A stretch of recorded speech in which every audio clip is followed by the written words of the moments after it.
Hello everyone and welcome to this episode of DoubleDM podcast. I am, as always, your host, Emil. I am here with my co-host, Niels. Hi there. And today we are here to discuss how important the history of your homebrew world or the world you are using for your campaigns is actually to the campaigns. How much you should prep about history, how much lore you should have, or if there is even something as too much lore. But before we get into that, we are here to talk about what happened in our personal lives, TTRPG sessions, and stuff like that. So, Niels, how are you doing today? I'm doing great. The weather outside is amazing. A bit cold, but sun is out, shining. So yeah, and I'm looking forward to my TTRPG session today. So everything's nice. How about you? I'm doing great. It's been a good day. Can't wait for the summer. I just, it's so nice just to see the sun out again and not just being this gray mass over your head all the time. It really does lift the spirits. Promising to be a good day that I will probably spend inside. Yeah, same, but it doesn't look so gray anymore. That's a plus. It does. Yeah, but why are you spending your day inside? Because I have no reason to go outside. Well, I am going outside today. That's not the way it is, but I'm going outside to go to somewhere where I can be inside. The problem is just that there isn't a tunnel built from my place to the cinema yet. What movie are you watching? I am watching John Wick 4. Ooh, I heard great things about it. Yeah, it's supposed to be a great movie. A little bit long for my taste. I don't like movies that go over like 2.5 hours ever, actually. How long is it? 3 hours. Damn. Which is like 30 minutes longer than the last one, an hour longer than the first one, and roughly 40 minutes longer than the second one. Okay, yeah, that's a long movie. It's a lot. It's a long movie. So it's gonna basically be me going after this recording, going to the cinema, staying in there, and then coming back home at like 5 to 5:30 p.m., something like that. Yeah, but it's a good way to spend your day. And after that, I am making food, and then probably will send out even more resumes and more CVs and whatever. What the fuck? It's tiring. Yeah, it truly is. Anyways, to TTRPG stuff. Yeah. One special thing that happened this week. Niels, how did you enjoy the D&D movie? I really liked it. I enjoyed the humor. It was a good mixture between humor and action to my taste, and it really just was the humor I usually like and enjoy in my TTRPG games as well. So overall, a really, really good enjoyment, at least for me. How about you? Yeah, it was a great ride through basically fan service mania for D&D fans. I'm gonna say it like that. And that's not a bad thing. Don't get me wrong. Fan service is not something that is bad. It's you give the people what they want. Or at least what you think that they want when you're creating something before you can actually show it to people. But if you think that people want to see this kind of movie, which they did apparently, because it did very well on opening weekend, at least it smashed its expectations. I think it made like roughly 50% of its budget. Damn, okay. On opening weekend. But I think the D&D movie doesn't necessarily have that big of a fan base. There aren't a lot of people that... It's not like Marvel or DC or Star Wars or whatever the fuck else. It's not a big franchise for movies. Yeah. And I'm gonna be honest, probably there were a few people that were very skeptical to go into this movie. Those that are D&D people probably went to the movie. But a lot of normal moviegoers that only know D&D through Stranger Things and maybe have heard of Critical Role, they don't necessarily know what a D&D movie is supposed to be. Yeah. And they might be skeptical to go, especially when it is competing with John Wick, the Mario movie. It is competing with a lot of bigger franchises.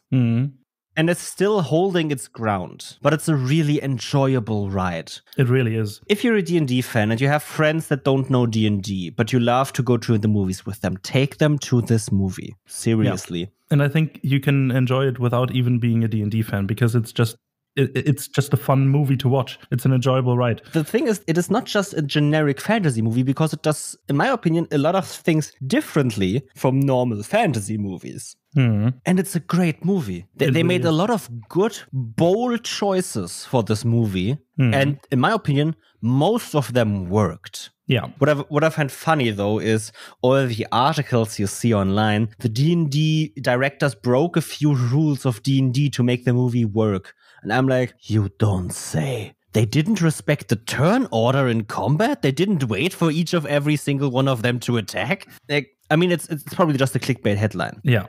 Because the article itself wasn't that bad, because they really talked about how the game connects to the movie and how the game laid out a bit about the movie, and which is great. It feels so weird because I don't know, everyone who went into, I've heard from a few people that they are expecting this movie to be a lot like D&D. And I'm like, that's just not gonna work. Yeah. D&D as a game is not a narrative-focused game. We all make it narrative-focused. We add our narratives. But D&D itself doesn't have a narrative focus.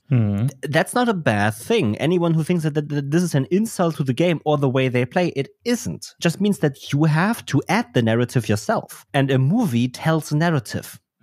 They just put D&D in front of it so they could use a mimic. So they could use Sam Tum, whatever his name is. I can't pronounce the name. Or that they can do owl bears or that type of stuff. That's why the D&D movie is in front of it. And also, obviously, to make money for Wizards of the Coast and get new people into the hobby. But the movie itself is not a D&D game. And that's exactly the right decision. I would have hated a movie that is explicitly played like a D&D session, because that is not a good entertainment for 2 hours. Condensed in a movie. But the movie felt like a good, big campaign where the highlights of that campaign were shown. Although what I really liked as well is that at some scenes, I could picture those happening at the table as is, like the talking to the dead person in the trailer scene. Yeah, but that's the thing, right? That's exactly what I mean. The game itself just says 5 questions. Exactly, but I can see how it played out in the movie, something like this happening at my table. Yeah, but that's the thing. That is only there because the narrative is made by your table. Exactly. Like the thing is that this scene itself is not D&D. It is what D&D tables feel like. Yeah. And that's a difference. But they can't call it the Dungeons and Dragons home game, the movie Honor Among Thieves, because no one would watch that. Right? Maybe I'm a little bit frightened. You can't say frightened, but I think I will have a problem when this movie brings in a lot of new people into the game and they start playing the game and it's not even remotely what the movie conveyed to them. Because the movie did not convey D&D as a game. Again, it conveyed every single feeling that gets hit on by most home game tables. Humor, one-liners, epic action, cinematic moments, heartfelt drama. But none of that is D&D at its core in the game. And that's all I want to say, right? The movie had nothing to do with playing D&D. But all the themes they hit on, all the comedy they had hit on, could have happened at a D&D table. But that's just the thing that I think the movie made me realize we need to really be better at distinguishing what the game itself does and what we as a home table want to have from the game and add to the specific game we're playing. Because that those 5 questions that you get asked, the comedy in that scene only comes from your table. It doesn't come from the game, because the game says nothing about that. Every single question that is asked, even if the question isn't directed at the undead, is gonna be answered. The undead only answers what they know. How would that undead know that there are 5 questions or 4 questions left? And that scene is in the trailer, so I can spoiler it. The undead doesn't know. Why would he answer? Like, the game itself says something different entirely already from that scene. But we all know that this way the scene is portrayed in the movie and trailer is funnier that way. Hell yeah. Anyways, so more TTRPG stuff. Do you have anything else to talk about, or? Nope. I have nothing, because my TTRPG sessions are all either cancelled or not happening for a few more days. All right, then I think we can dive into our episode, right? Then we will dive into our episode on the history of your homebrew world and how important it is to your campaigns.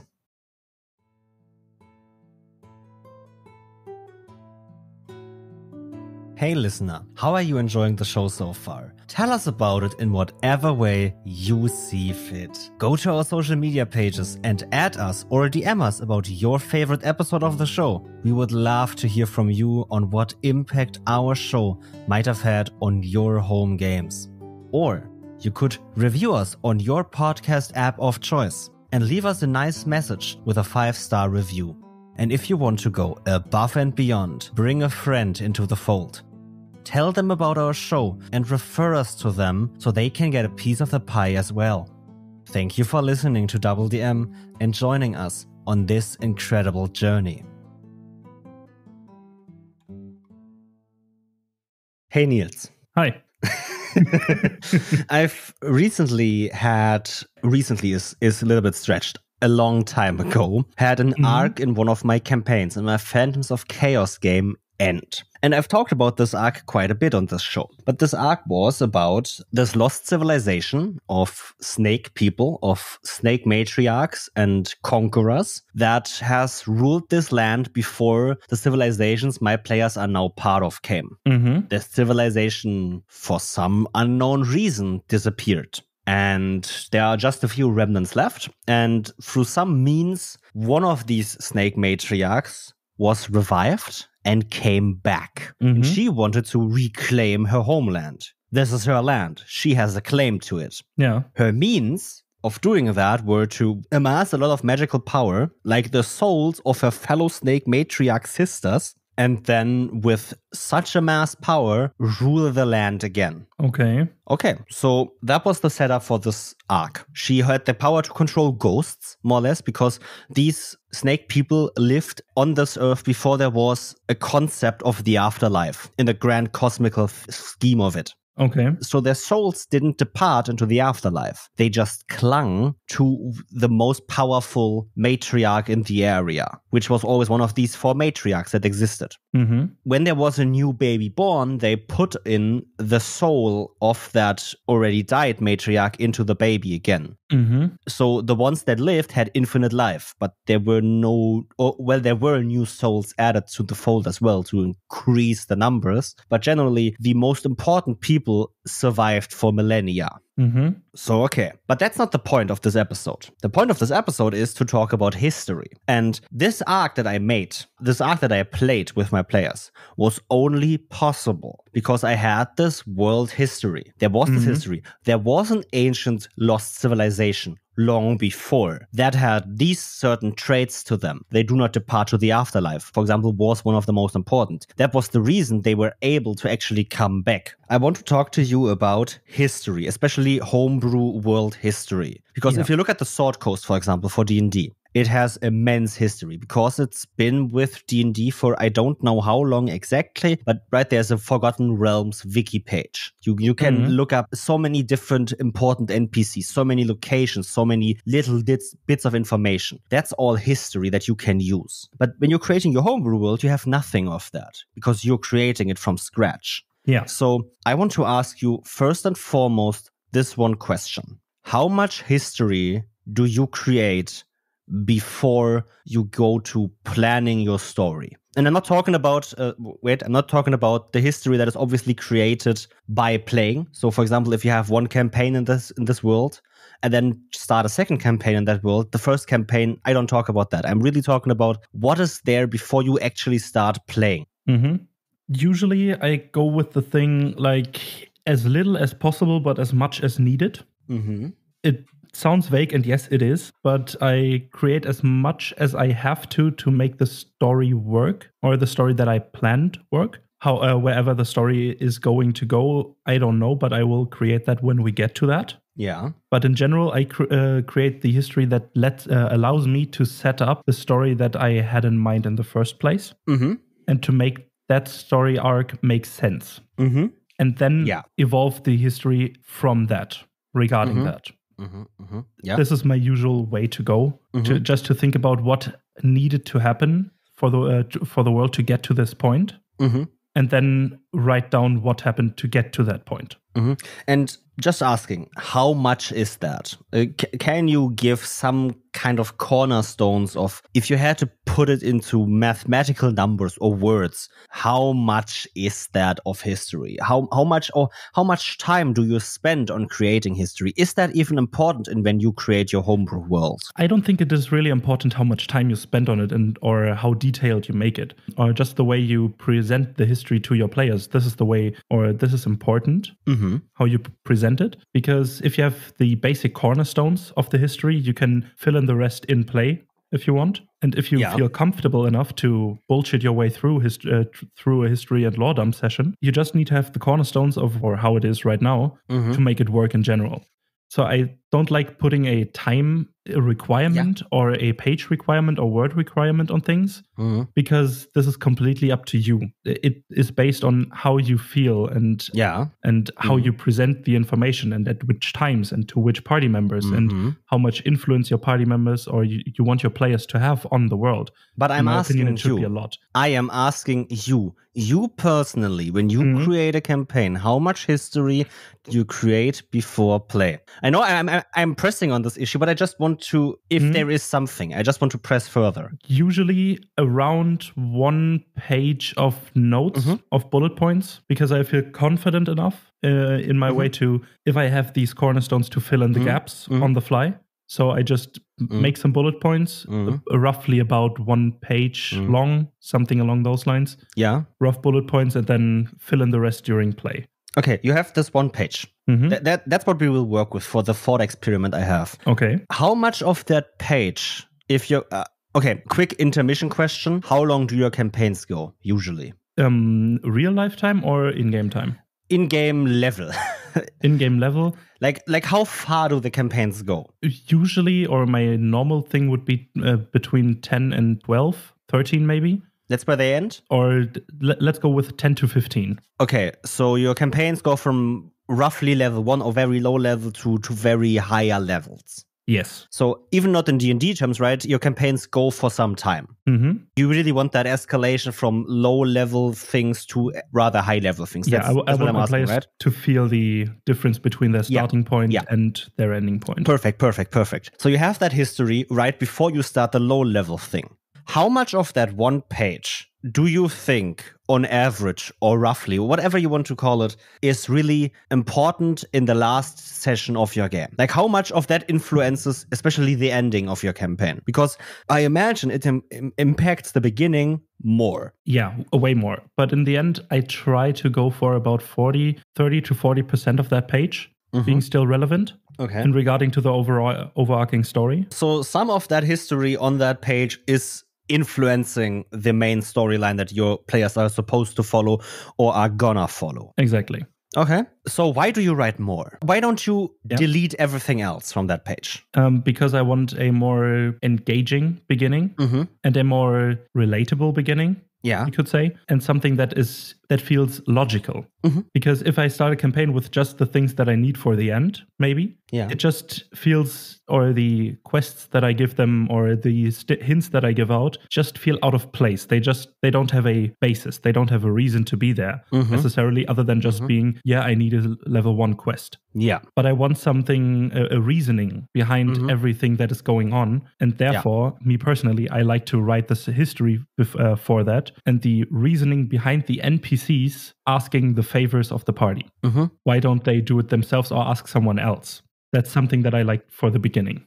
Walk me through that. You want to create your first level quest or your first quest for your players. And you want to create a little bit of history for that. What do you create? Could be an example, or it could be abstract, right? In what levels you prep. But what is the history that you prepare for that would influence that first level quest in the beginning? I usually try to stick to the area or the history of the localized area for now, because the grander scheme comes later. But a bit of the ruling system, you could say, the rulers of this part of the world, because how they acted influences the people that live there now, and therefore I can better, or it just helps me to create more fitting NPCs in that situation. Yeah. Because I know how the NPCs should act and why they act that way. Because, for example, if my players go along and talk to one of the NPCs and they think this person is acting weird and ask why they are acting like that, and then I have a reason for that I can give and that makes sense in a way, just for them to feel more immersed or realistic and relatable. Because if you have a reasoning why someone is acting the way they do, it just feels more natural, because I think we can all get behind that. If you understand why someone acts that way, you understand that they act that way. Motivation is important, and motivation stems from the experiences you've had before the point where you're at right now, right? Exactly. For example, right, if your game starts in a broken down village, it's destroyed or somewhat in ruins. The quest could be, for example, to help these people rebuild in some way or shape or form, right? Could be clear out the forest or from the wolf pack that is roaming around, because we can't gather wood right now. That's a good first quest. It's a very simple quest, and it can lead to furthermore. Like, for example, these wolves aren't normal wolves or something, right? But that's besides the point. But the question is, why is this village broken down, right? This is an obvious first questions the players are going to ask if they don't have a reason for it, right? But when you say you travel through a region that has recently been hit by war or by very dangerous storms, then it makes more sense. And that's a cornerstone that you just talked about, right? That's one of these cornerstones. And for example, when you talk about, okay, there was a recent war, then there develops a second question. Why? Why was there a war? That is more or less the same cornerstone, the war. That's one of the cornerstones. There was a war. And then you can basically, like a tree, you have a root, you have a cornerstone root. And this is kind of how I develop some of my history. I have a cornerstone. That is a very abstract thing. War, trade unions, or anything really, right? Any big thing. And then I draw out from that single thick root of, okay, then I can draw out why this is what happened. What impact did it have? What were the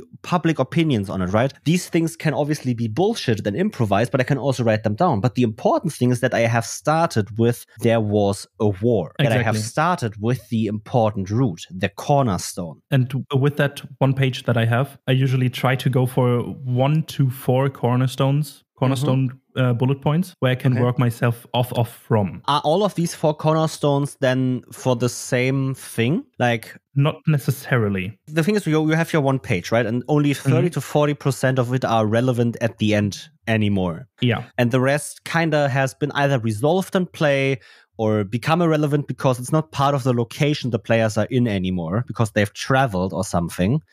That's obviously reasons. But what I've thought about is cornerstones that you create. Obviously, more can impact a certain location the players are in right now. Yeah. More than just one. But yeah, question would be these cornerstones. How different from each other are they? How disconnected or how connected are they? If they are too connected, you could just say, I could put them into one cornerstone. And then I wouldn't have 2 cornerstones. So I think that they should be more or less disconnected so that there are a lot of different influences and not just one big influence, but more like there's not just one big influence. There are 4 slightly smaller influences that lead to this because everything is more complex than just there's one reason for everything.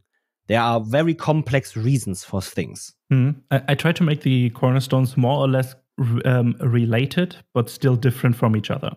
That they are still impacting maybe 1 or 2 impacting the same region in maybe even similar ways, but for a different reason.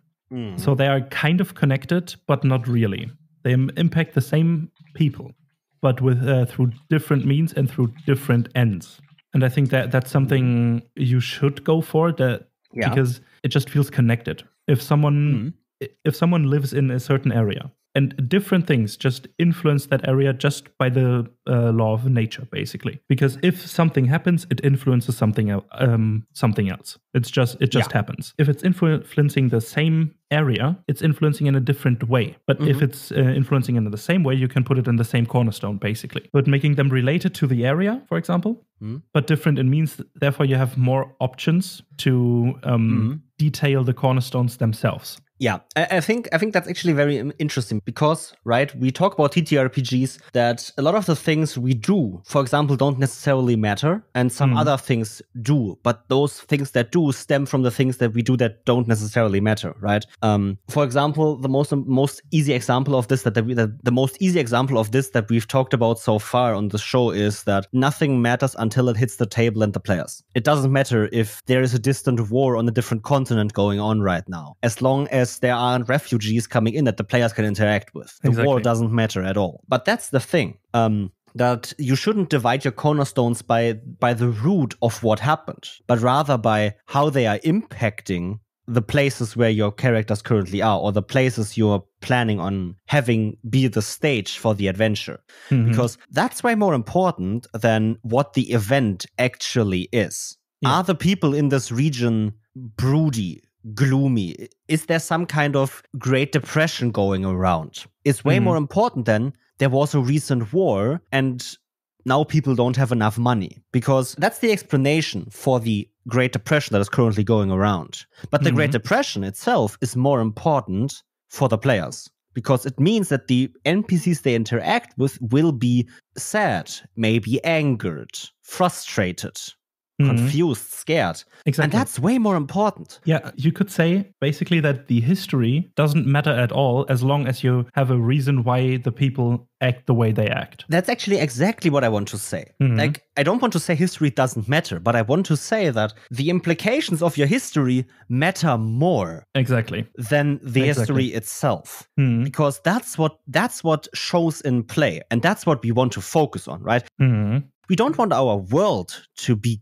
great. We want the play in that world to be great. That's an extra step. It doesn't matter if you have the best world history that has ever been written or has ever been put into someone's head. If it doesn't have an influence on how the play evolves that you're having with your players. And that's the thing.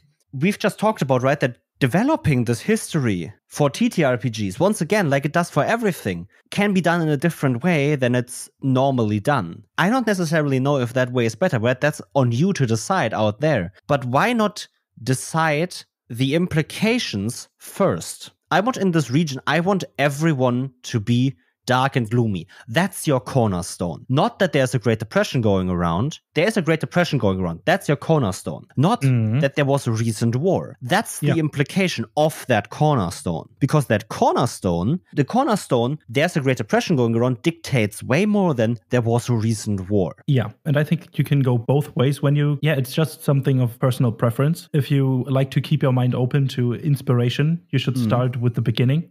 It sounds weird, but if you start at the beginning, you have more options to go off of. If you have inspiration coming in from different sides, and you start with a major historical event, then the implications of that can be led by your inspiration to other different means. When you have this major historical event, there's a war. Just that there's a war can lead into a lot of different directions, and you can mold that event into whatever you want it to be for your game. You don't have to be in a village that has been destroyed by the war. You could also be in a city that is the capital city of the country that won the war. They aren't sad necessarily. They can also be happy. They could be celebrating, right? But the cornerstone stays the same. Yeah.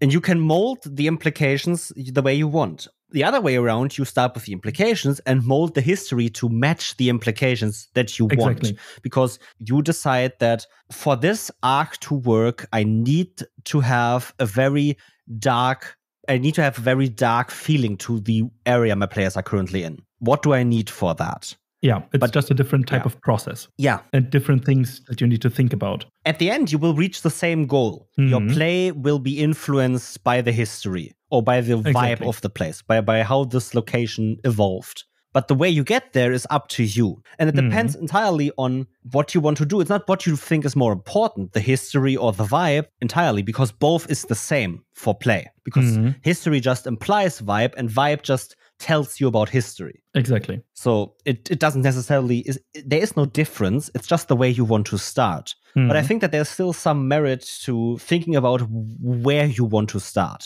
Because I think putting your effort where you think it is better put is going to result in, for you, for example, less prep time.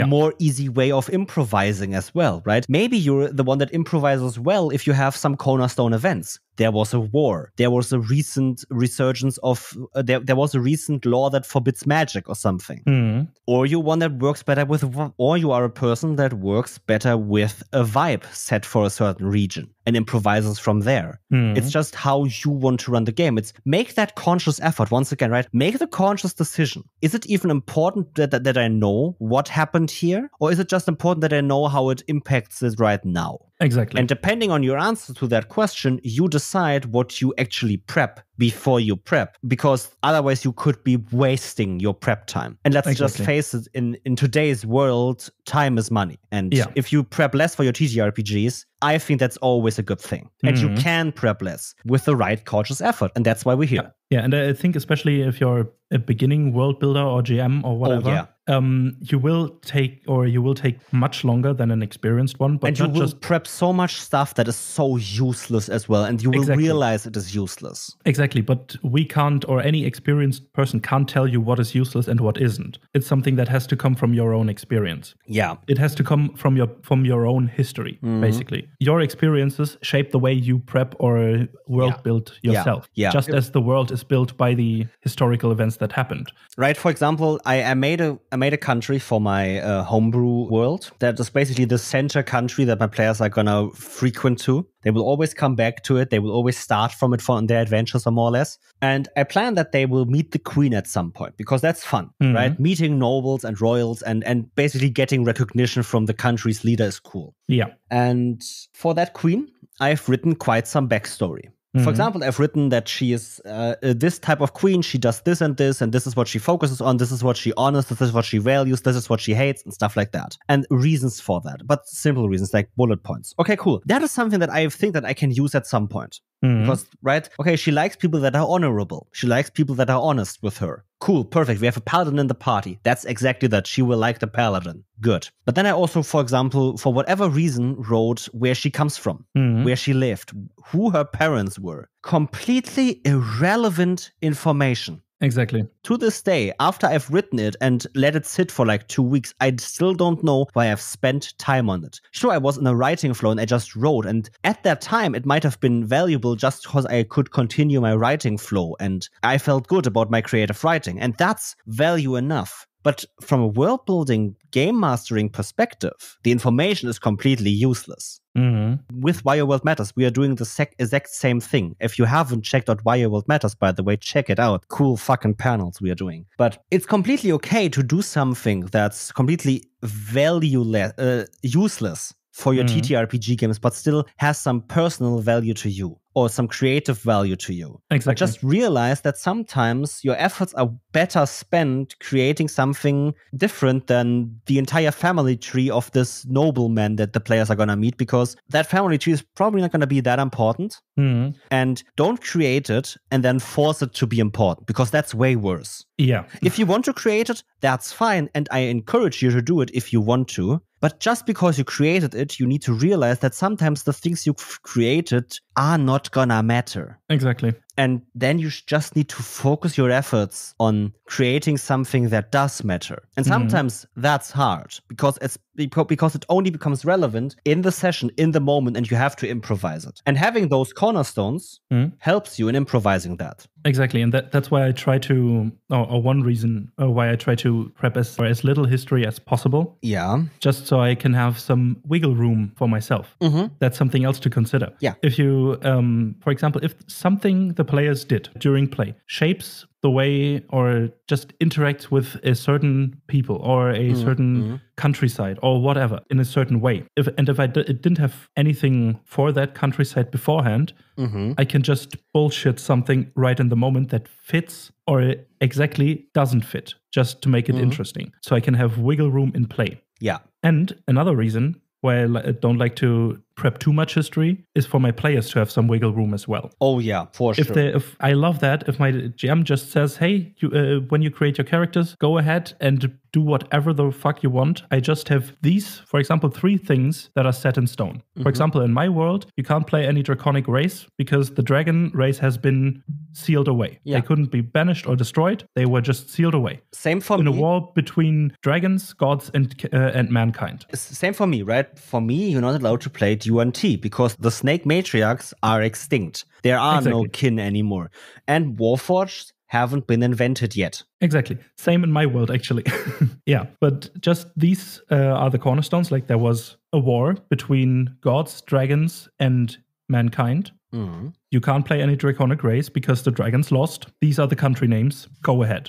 Yeah. The rest is completely up to them because then they have the wiggle room to create the characters that they want. Yeah, exactly. And give you free world building. Exactly. You don't have to do anything if your players can create the things that they want because they will create more. Yeah, that's the important bit, right? Mm-hmm. When you create your world history, ask your players. I know we say this all the time, right? It's a conversation. TTRPGs are a conversation. But if you're creating history for a world, talk to the players. Because when one of them says, I want to play a paladin, ask them, okay, what does that mean? Because everything in that single sentence, I want to play a paladin, there's a lot of information that you can then draw out with your player. For example, right, it's the thing that we recently played Dungeon World together. And we created characters at the table for the session and then played the session. So I didn't know your characters beforehand. And I didn't know the adventure before. And we talked about that there was an empire approaching and threatening the place where you were currently living. Good. That was all. And then you, for example, said, okay, I want to play a paladin. I was like, okay, what kind of paladin? What are the tenets he lives by? What does he do? How is his fighting style? And then we developed that he's part of a religious order that helps the weak, that protects the poor or something, right? Okay, cool. Now I have a religious order. I didn't have that before. Exactly. And now I can imbue that in religious order, might become a cornerstone or will be part of a cornerstone. For example, if my campaign, if 3 of the people in my campaign say that they want to be part of some kind of faction, I want to be part of a thieves organization, I want to be part of a religious order, and I want to be part of a secret mage cult, something. Those are 3 factions that do not necessarily have a claim to land, for example. They are part of an order, but not necessarily rulers of a country. Exactly. And now I think about, okay, I have 3 different organizations. And the 4th player is part of the country, is basically a town's guard of the country that we are currently in. Cool. So why doesn't my campaign basically focus on those factions in this country? And how those factions are fighting for power. Exactly. And then I can make up history for these factions with my players, right? Okay, so your religious order, how long has it been since it's been established? Okay, 100 years. Why was it established at that time? What was the significant event at that time that called for such a religious order? Yeah. Oh, there was a war 100 years ago and they needed these fighters, but they needed independent fighters, not just their own army, but they needed holy warriors. So they called on holy warriors to come and gather here to be part of a religious order that is going to defend people and defend the land. Okay, cool. And then I have, okay, there was a recent war 100 years ago. Now I can use that. Exactly. And it's going to be important because it's going to be part of the motivation. It's going to be part of the paladin's arc. Because, right, okay, so you're part of a religious order that has been founded on the basis of that they need to protect the people from a war 400 years ago. So dealing with that, right? Exactly. And just talking to your players, as you said, is just free world building for you if you leave them enough room to do it. Because I can say for myself, one of my characters, I created a whole fucking countryside just because I was in the flow for my GM to use. Yeah. With some historical events and just the general landscape, the vibe, guilds, noble houses, city layout, everything, just because I felt like it. And you can achieve the same thing with your players. Just talk to them and leave them enough room to do their thing, because they will. Especially the more invested they are in their character, the more things they will turn out and the more things you can use. So prep as much as you like, but try to prep as little as possible during that to leave enough wiggle room for yourself, for the players, and for the story itself to evolve. Yeah. And right, the thing is, if you're a player now kind of intimidated that you have to write so much, Listen to our backstory episodes where we often say you don't have to write anything. Just have in mind that your character needs to come from somewhere, needs to have a trajectory to somewhere, and needs to be a person. They're not just a play tool. They are a person. I want your character to feel like a person that you are playing. And for that, I need some kind of history to them. Exactly. I don't want much from you. We can make that up on the fly by talking. You don't need to have anything written down. You don't need to spend effort on it. Just make them a person. The easiest way to do that for me is to write a backstory, because then I have cornerstones for that character. But if you don't need to write a backstory, then you don't. You still need to have a personality. And if you don't want to write anything, talk to your GM. Talk to them about, okay, are there some recent events that I can draw from? There was this recent invasion by demons. Okay, cool. I wanted to play a warlock. Could it be that some demons stayed behind, hidden among people, now handing out these pacts, more or less? Sure. Cool. And then the GM once again can ask, why did you take the pact, though? What made you take the pact? My wife was sick and I needed her to be saved. What does the demon want in return now? That I serve him. Cool, right? And then the GM, who didn't even think about that demons stayed behind, once again took something away from you, even though you had nothing to begin with. And that is how your history should be created, or can be created, and somewhat should be created, right? You don't have to create all your history this way, right? We talked about that Niels writes down history beforehand, and I do too. But a lot of my history comes from the moment, because that's what matters, once again. It comes in the moment, improvised. But there's a problem with improvising history on the spot for me. And that is that especially if I'm creating history that isn't inspired by my own personal history, I cannot make up something that really is good. The way it sounds, right? I am a white male living in Europe. Yeah. I cannot make up on the spot history for an East Asian inspired setting or an East Asian inspired character. Because in my opinion, I would just create caricatures from anime, for example. And that's not a representation of East Asia. Not in the slightest. It's a caricature by Japanese of something.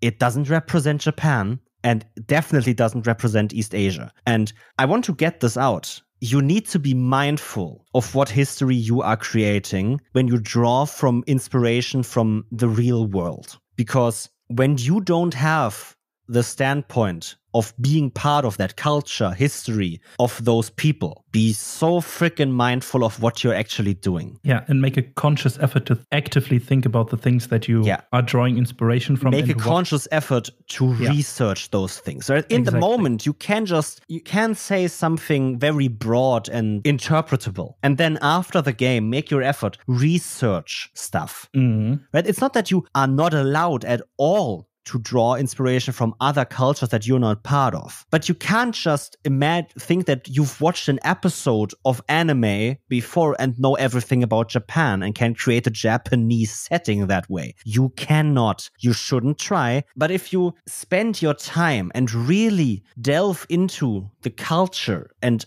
be open-minded to it, really try to embrace it, you're still not enough, period. You're still not Japanese. But you have knowledge now that you can use. Obviously, right again, don't caricature, don't appropriate, and be conscious of everything you do. Yeah. It's still fantasy, yes, but that doesn't mean that it's a get out of jail free card for being an asshole to different cultures. Exactly. I think it should be the exact opposite. You should, if you get inspiration from other cultures that aren't your own, talk to the people of that culture. Oh, 100, yeah. Talk to them and get their opinion on things. And get their influence, get their inspiration. Gather as much from a perfect source for your setting. Yeah, if you want to for your setting, but just talk to these people, right? Because they have so much untold stories, untold inspiration, for example, or have so much knowledge about their own culture, about their own people, that deserves to be heard. You can listen to them and they deserve to speak that. And you can read as much research papers as you want, but if you talk to a person of that culture, how more authentic can it get? the authenticity is just not matched by any research paper or research book or history book or whatever, because they can't. Yeah, I think it's just about doing your due diligence. Exactly. It's not hard to talk to a person 2 hours about their customs, about their history. It's not hard. It's showing interest in them. Oh, and right, the same thing goes. You can talk about yourself with them as well then. Yeah, just make it a cultural exchange. Yeah. Just talk about cultures in general. And be open, be mindful, learn from them. And then you can put in aspects, right? But even though you've talked to the person, even though you've got all the information that you can, that still doesn't mean that you're free to go, right? It's once again, be conscious of it then when you actually implement it into your game. And don't just talk to these people because you want them to you want them to make sure your game world is better as well, because that also just doesn't feel right. Yeah. Somewhat. Yeah. Be mindful, be conscious, and do your research, do your due diligence, and then it's okay. You can create a diverse world, even though you as one person do not have the diverse view in the beginning. But you can, through an effort, get that diverse view on your world and create an actual diverse world. Exactly. With rich history in every place. Yeah. And I think that's exactly what I want to talk about next. Yeah. Worlds are big. There are a lot of different places with a lot of different histories. Your players start in one place. Obviously, they have to. Yeah. But the characters come from different places and have different history they bring with them. And as the group travels through different histories, you obviously see blending lines, blending borders, right? Because this region was part of a war. And the next region had a recent whatever happen. But there's still a border. And it's not on one side of this border there was a war, and on the other side there was this event. It's a very fluid border between those two places. And I think one thing that you should do when your players cross one of these borders to a different region is to showcase the difference. And how does one do that? Kind of depends on how you want to convey your information. But generally, I think through vibes, through how the people act and how they talk. Just their mannerisms is a really good conveyor of these things. Because if you live in a country or in a countryside where on one side of this river was a war, on the other side of this river, the after effects would still be felt. By that war, and make that shown, but not to that intensity that the war-ridden land has, but still to some degree. Just basically a blurred line of influence of that one particular world historical world event that bleeds into other places. Most of the historical events aren't very localized with a clear-cut border. They have a radius to them with fading intensity of impact, basically. If you have a natural disaster in one part of the world, on the opposite side of the world, it wouldn't be felt. But in the neighboring countries, in the neighboring villages, definitely. But the further you get from the center point of that disaster, the less it is felt. And therefore, the impact of that historical event have less merit in those areas. And therefore, the people would act differently in regards to that event. But the thing is, the players bring some of that history with them. They are basically like this drawing line that pierces part of this history into other regions, right? The players travel to a different village and there's nothing felt of a war here. And the players come here and talk about the war or talk about the destruction just a few villages over. And the people are like, oh yeah, there was something. Yeah, and right. But it isn't felt. There is a certain disparity all of a sudden because your players have been influenced by the influence of the history of this place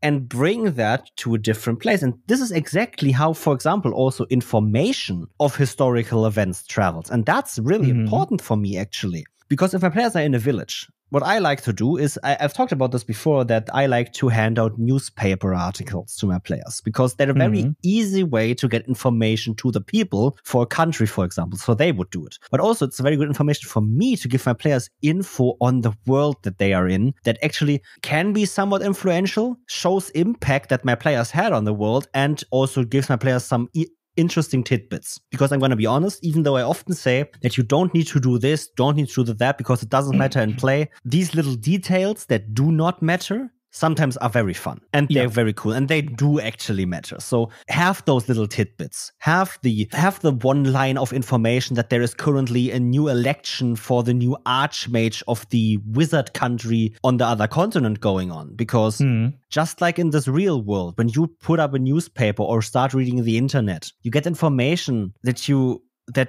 doesn't tangent you at all from different places. Like, for example, there was a meteor that hit South Texas recently. I don't fucking care. I live on the other side of the planet. Yeah. It didn't have any destructive force as far as I know. I don't fucking care.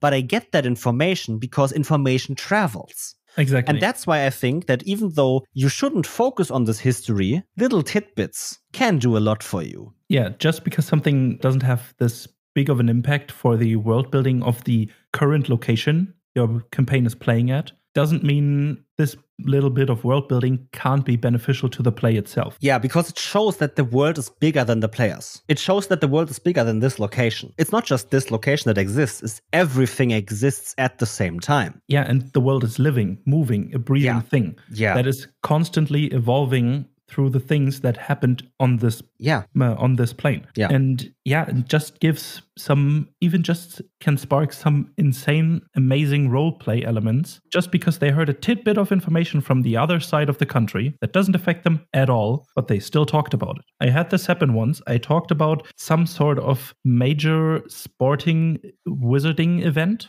or the town crier talked about that, something like this. And my party just talked 2 hours about that, how amazing it would be to be there, but why would we be there? It's complete nonsense and blah, blah, blah. They just discussed for 2 hours straight about this wizarding sporting event. And I just laid back, enjoyed the show, and let it happen. Just because of a little bit of tidbit information that I had just floating in my brain. Put it in there, boom. Just because something doesn't impact the story itself can still impact the game that you're playing at hand. And one last thing that I want to talk to you about is the magnitude of history that you should create beforehand. It's basically a loop back to the beginning a bit. Yeah.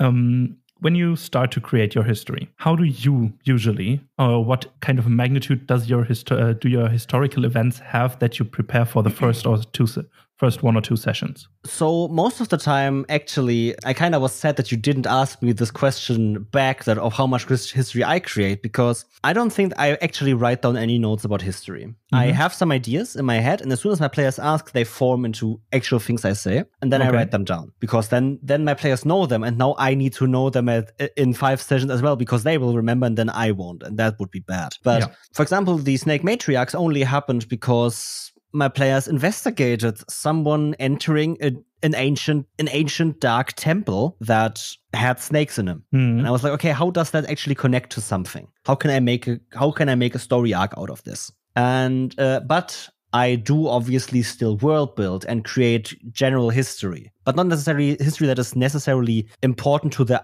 act we play, because I don't know where my players are going. I don't want to create something that forces them into a direction at the beginning, especially. But I still create, obviously, the world around them. So what I do is I create history on all kinds of levels.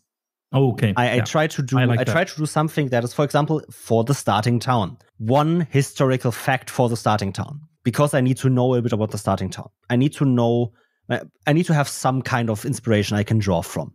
This, for example, this is the last town before the border. So it's probably a town with a rather big inn, because a lot of merchants come through here and they would need places to sleep. Even though it's just a village, it's pretty prosperous because a lot of people come through. Yeah. Okay, cool. Then I have something for the general region this village is in. For example, this is a mountain range. And in this mountain range, there was a time where a lot of trolls lived here. Okay, cool. So there will be trolls in the region, and there will be maybe even ancient ruins by trolls and something like that. Then I have something that affects the really bigger regions it's in. That's talking about not just the country necessarily, but the bordering countries as well, right? So one is the village, one is the geographic location of this village and what the history of that is, and then the bigger landscape of everything around it. And then I also have one continental thing, for example, there was a war a long time ago between this big country in the north and this big country in the south. And when both armies retreated, all these new countries formed up here. And then I also have some kind of history on a global level. Okay, I like that. I have magnitudes of every scale because that gives me, on every scale, I can improvise something. And I know that the global scale things, for example, do not come into play necessarily that often. But for example, my global scale for my world min is the gods didn't create this place. The gods, the demons, the fae, the beasts, the illustrious beasts and stuff like, and basically all these extraplanar beings created this world together as a playground. And now they all retreated, but each of them has a bridge to this world. And there's a certain region in this world where the influence of that other extraplanar realm is felt most. That is the global history. For example, that is the one global history fact. And I have magnitudes for every scale.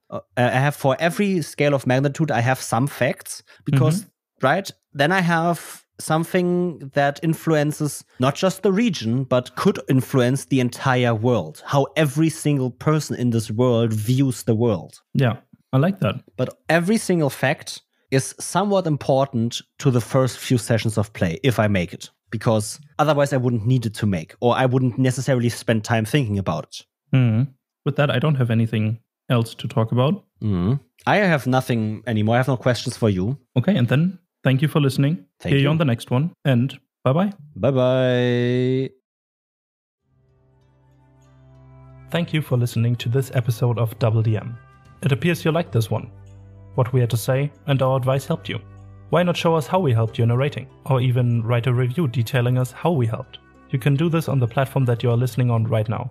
It's just a few clicks, doesn't take long, and helps us out. It gets us out there and our advice into more ears of more people. Thanks again for listening and joining us on this amazing journey. Have a great day, and hear you on the next one. Bye-bye.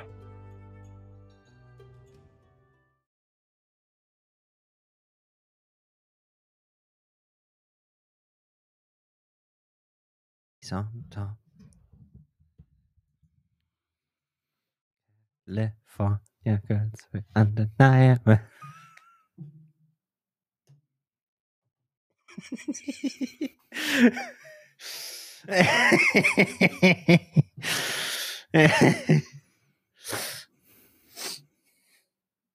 Ba ba ba ba ba ba ba ba ba. Do you know that when you asked what episode are we recording today, and I then messaged you with "you decide," I thought about this TikTok meme where one of them goes like, "Go to sleep. Why are you awake?"